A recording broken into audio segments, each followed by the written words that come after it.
보세 전도해 보세 하늘 능력 권세 모두 주시네.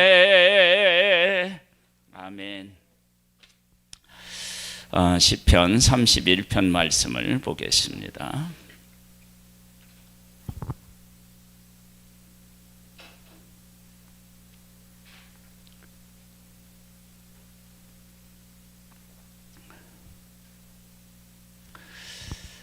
아, 31편 말씀 제목은 고통과 진짜 고통이에요.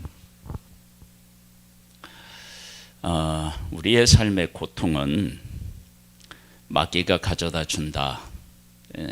근데 그러면은 마귀는 누구를 통해서 우리에게 고통을 주느냐? 그러면 대부분의 경우는 사람을 통해서 우리에게 고통을 줍니다. 사람을 통해 오는 고통은 참 우리가 감당하기가 어려울 때도 있습니다. 그런데 그 고통, 그렇게 사람으로부터 오는 여러 가지 고통이 있는데, 근데 믿음의 사람들에게 있어서 진짜 고통은 사람으로부터 오는 고통이라기보다는 하나님께서 아무런 말씀을 안 하시고 우리의 고통을 방관하시는 것 같을 때 사실은 우리가 진짜 고통을 사실은 느낍니다. 만일 고통이 있는데 그 고통 가운데 하나님이 오셔서 말씀을 하신다. 그러면 우리는 그 고통이 안 되죠. 그런 차원에서 오늘 이 31편 말씀을 보도록 하겠습니다. 여호와여, 내가 주께 피하오니 나를 영원히 부끄럽게 하지 마시고 주의 공의로 나를 건지소서. 여기에 보면 주의 공의라고 하는 말이 나와요. 이 말은 뭐냐면 내가 하나님 앞에서 어떻게 살았는지에 대한 고백이 나오는 거예요. 내가 주께 피하고 또 주의 공의로 건져달라고 하는 것은 주님이 다윗의 이제 이 고백은 주님 중심으로 내가 지금 살아가고 있습니다라고 하는 거예요. 보겠습니다. 내게 귀를 기울여 속히 건지시고 내게 견고한 바위와 구원하는 산성이 되소서. 어떤 고난이 오는데 그 고난에 대해서 누구를 항상 의지하게 되냐면 하나님을 의지하는 거예요. 하나님을. 그러니까 사람으로부터 오는 고통이 있는데 그 고통이 있을 때마다 하나님을 의지하고 그 다음에 삶은 누구 중심으로 살아요? 하나님 중심으로 살아가는 거예요. 3절에 보면 주는 나의 반석과 산성이시니 그러므로 주의 이름을 생각하셔서 나를 인도하시고 지도하소서. 주의 이름을 생각한다라고 하는 이 고백에서는 다윗과 하나님이 함께 묶여져 있다라고 하는 생각을 우리가 할 수밖에 없잖아요. 왜냐하면 주의 이름을 생각하여서 나를 인도하고 지도하소서. 만약에 주의 이름하고 주님과 하고 다윗하고 아무런 관계가 없으면 이렇게 고백할 필요가 없겠죠. 그러니까 주의 이름을 생각하셔서 나를 인도하고 지도해 달라다 그렇게 이야기하는 것은 다윗과 지금 하나님과 다윗은 같이 묶여 있음을 이야기하고 있어요. 그들이 나를 위하여 비밀이 친 그물에서 빼내소서. 주는 나의 산성이시니이다. 보세요. 그물에서 나를 빼내달라고 얘기하고 있어요. 그러니까 사람에 의하여서 지금 궁지에 몰려서 그물을 던지는 것은 잡아서 어떻게 죽이겠다고 하는 그러한 그 생각이 있는 거 아니겠어요? 그래서 나를 거기서 빼내서 나의 산성이 되어 달라. 그러면서 하나님을 의지하는 이 모습을 보게 돼요. 내가 나의 영을 주의 손에 부탁하나이다. 이제 주님의 손에 부탁하는 거예요. 진리의 하나님이여 나를 속량 하셨나이다. 그래서 하나님께 나를 부탁하고 하나님이 나를 구원해 주시는 거예요. 결국은 뭐냐면 하나님을 의지하는 길밖에 다른 방법이 없다. 그러면서 내가 허탄한 것을 숭상하는 자들을 미워하고 여호와를 의지하나이다. 여기 보면 허탄한 거짓을 숭상하는 자들을 미워한다. 그 얘기는 1절에서 5절에 있는 이 인간들, 즉 뭐냐면 다윗을 괴롭히는 사람들의 삶의 형태 자체를 좋아하지 않는다는 거예요. 그걸 미워한다는 거예요. 그러면 뭐냐면 나는 그들과 똑같은 방법으로 그들을 대하지 않겠다. 그럼 어떻게 대하느냐? 하나님께서 일하실 것을 기대하면서 하나님 앞에, 산성이신 하나님 앞에 피함으로 그 문제를 해결하려고 한다. 그것을 지금 고백하고 있습니다. 내가 주의 인자하심을 기뻐하며 즐거워할 것은 주께서 나의 고난을 보시고 환난 중에 있는 내 영혼을 아셨으며 나를 원수의 수중에 가두지 아니하셨고 내 발을 넓은 곳에 세우셨음이니이다.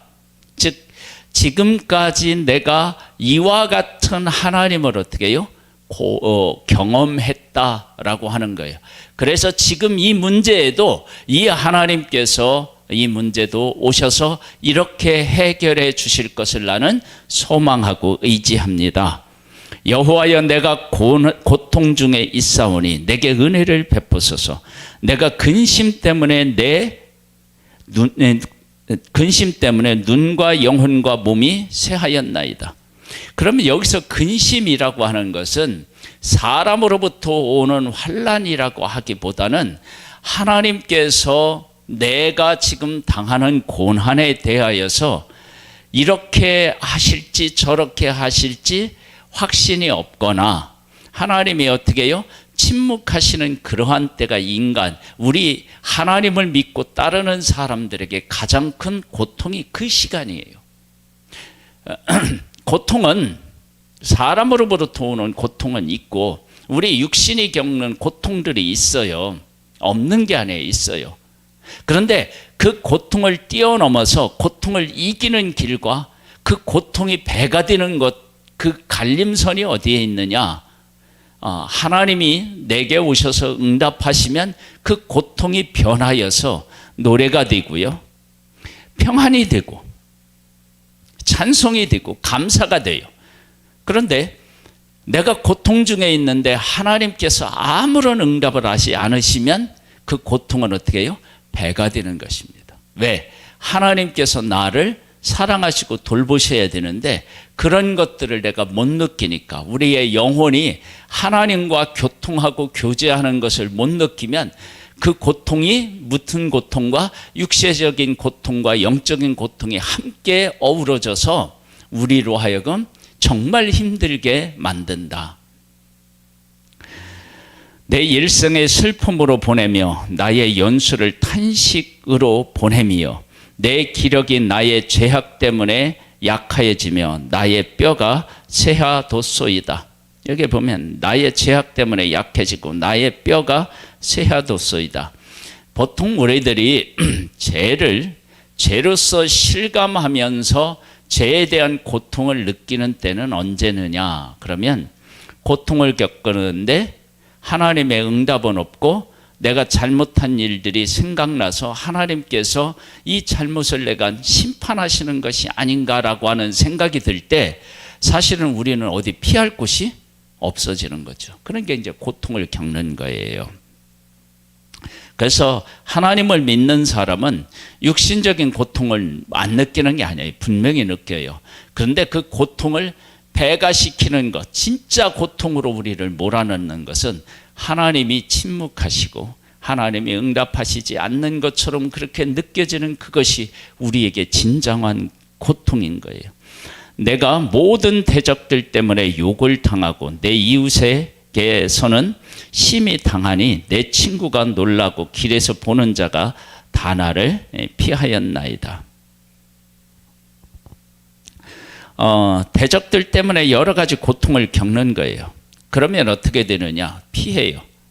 즉 예수님이 이 땅에 오셨을 때도 종교 지도자들이 예수 그리스도를 고백하지 못하도록 압력을 넣으니까 예수 그리스도를 제대로 고백하지 못하면 그러면 어떻게 되느냐? 예수님이 오셔서 사역을 하시는데 사람들은 예수님을 알아보지 못하고 예수 그리스도가 예수님이 메시아인 것처럼 느껴지는데 그걸 자유롭게 고백하지 못하는 그 나약한 믿음 때문에도 예수님은 슬프시고 또 그러한 고백 못하는 그러한 분위기도 슬픔이 되겠죠. 그런 일들이 일어나는 거예요. 그러면서 이렇게 얘기해요. 내가 잊어버린 바 됨이 죽은 자를 마음에 두지 아니함 같고 깨진 그릇과 같으니이다. 내가 무리의 비방을 들었으므로 사방이 두려움으로 감사였나이다. 나 그들이 나를 치려고 함께 의논할 때에 생명을 빼앗기로 꾀하였나이다. 하나님이 침묵하시고 사람이 나를 사방으로 막 쏴서 죽이려고 한다. 궁지에 몰아넣는다. 이게 이제 우리에게 고통인 거예요. 고통. 그래서 우리의 삶을 극심한 고통에서 구원받는 것은 육신의 고통에서 해방되는 것도 맞지만 1차적으로는 뭐예요? 하나님과 교통하고 교제하면서 하나님을 느끼는 거예요.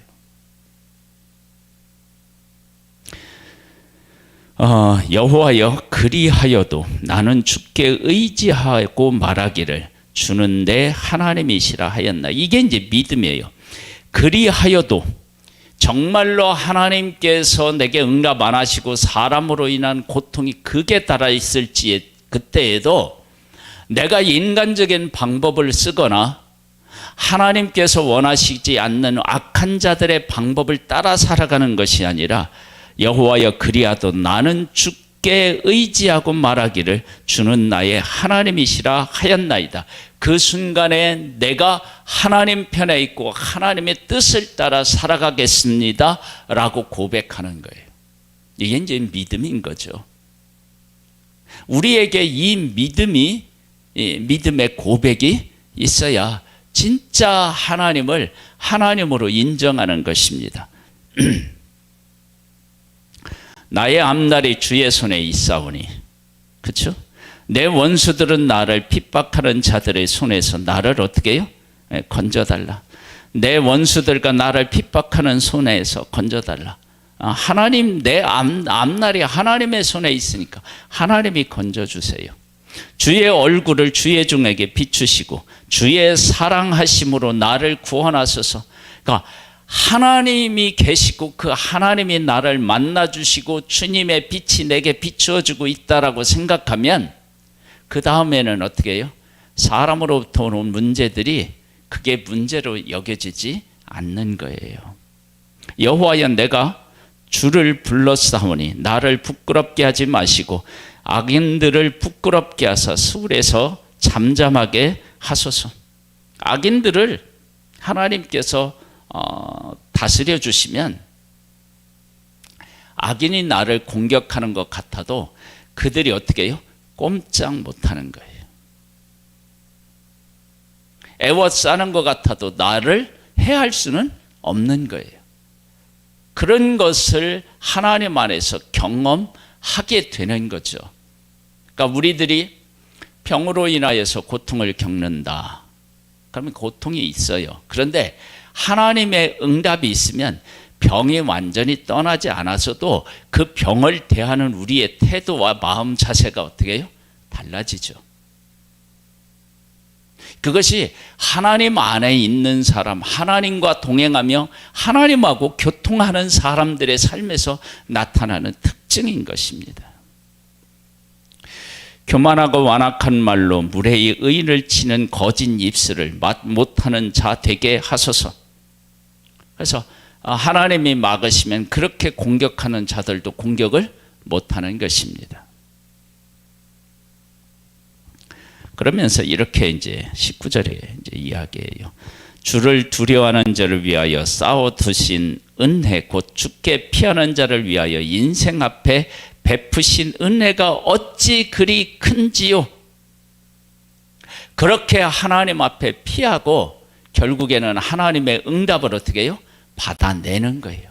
그 받아냈을 때 느끼는 것이 뭐냐면 하나님이 오랫동안 침묵하셨지만 이렇게 응답하시는 그 응답이라고 하는 것은 지금까지 침묵해서 내가 당하고 고통을 겪었던 것과 비교할 수 없는 엄청난 은혜인 것을 아는 거예요.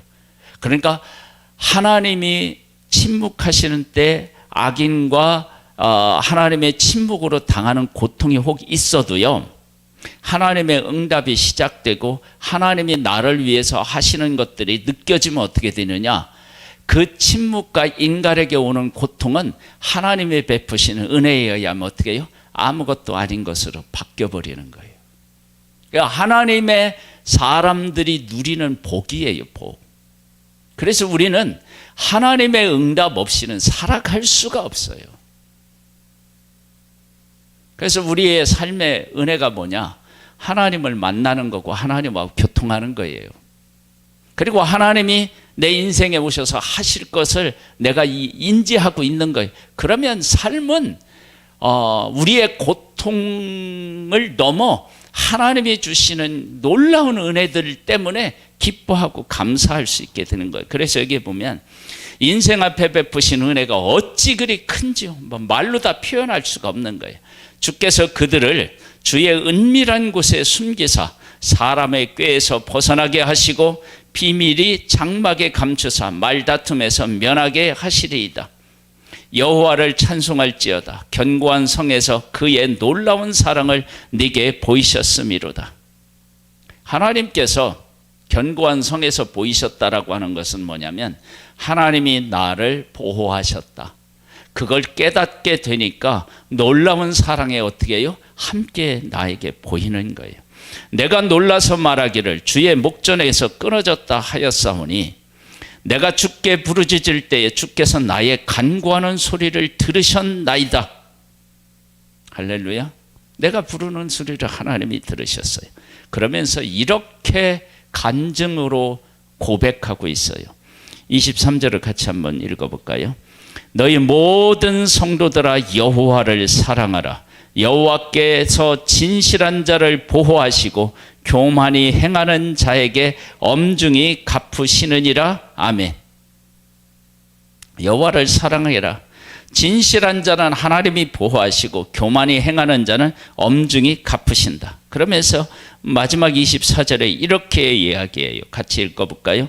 여호와를 바라는 너희들아 강하고 담대하라. 지금 바라는 너희들아라고 하는 것은 문제가 완전히 해결되지 않은 상태에 있죠. 그러니까 강하고 담대하게 주님을 바라보는 거 아니겠어요? 그러니까 문제가 해결되지 않았다 할지라도 너희들이 강하고 담대한 마음을 가지고 여호와를 의지하고 여호와를 바라보면 그 모든 환난에서 건져주셔서 어떻게 고백하게 만드시느냐? 그러면 인생에 베푸신 은혜가 어찌 그리 큰지요? 라고 고백하게 됩니다. 예수 그리스도를 믿고 하나님을 믿는 우리들에게 있어서의 고통은 사람으로부터 오는 고통이 있지만 진짜 고통은 어디로부터 오느냐면 하나님께서 침묵하시는 것 같이 느껴질 때, 그러나 그때 믿음이 있어서 하나님을 바라보면, 담대히 하나님을 바라보면 하나님께서는 반드시 우리를 구원해 주셔서 우리의 고통, 하나님의 침묵, 이 모든 것들을 뛰어넘어서 하나님의 은혜를 찬양하며 감사하게 만드시는 분, 그분이 바로 우리가 섬기는 여호와 하나님이신 줄 믿습니다. 그 하나님을 찬양합니다. 아멘. 이 시간 우리 함께 기도로 나아가겠습니다. 말씀을 우리의 마음에 품고 기도하고 우리 설매에게 하나님께서 은혜를 베풀어 주셔서 정말로 하나님께서 놀라운 계획을 가지고 계셨구나